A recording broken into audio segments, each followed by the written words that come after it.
Hi everybody, welcome back to my channel. Today we're making Kimchi Jeon or kimchi pancakes. We'll start with a little sauce. So to a bowl we're going to add 1 teaspoon of sugar, 1 teaspoon of mirin, half teaspoon of sesame oil, 1 tablespoon of water, and 1 tablespoon of soy sauce. Give that a good mix to let that sugar dissolve and set that aside. For our batter, in a large bowl we're going to add a half cup all-purpose flour, a half cup of potato starch or cornstarch if that's what you have, a 1/4 teaspoon of kosher salt, and 1 tablespoon of beef bullion. Weird, but it's going to add a savoriness to this pancake. Now, it wouldn't be kimchi pancake without kimchi, so we need a half cup kimchi along with 3 tablespoons of the kimchi juice. This one was running a little low, but I always have backup kimchi. Now to chop this up, we're just going to use kitchen shears. It's just so much easier. So just chop that up finely.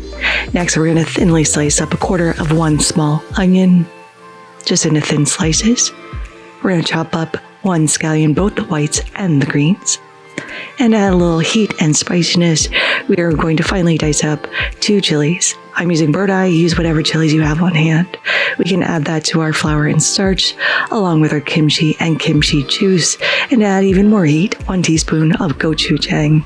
Now we're going to slowly drizzle in 3/4 cup of cold water, and like with any pancake mixture, it's okay if there's a couple of lumps in there. It doesn't have to be perfectly smooth. So just mix that on in, and we should be ready to cook. Now some people add egg to this. I don't, because I think it makes it a little dense. So over medium-high heat in a non-stick pan, we're going to drizzle in 2 tablespoons of neutral oil.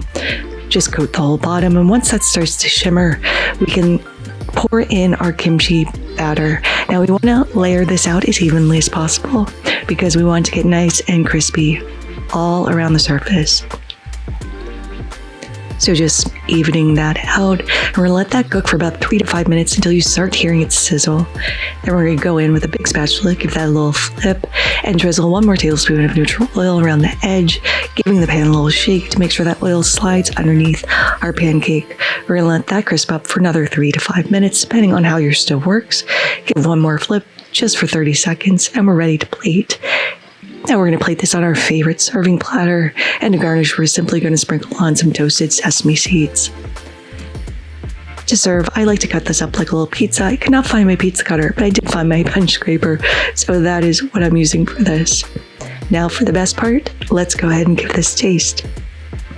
I'm pretty excited. This was not the original recipe I was going to make this week, but my partner decided to go visit family, and what I wanted to make would have been far too much food, and I was craving this anyway.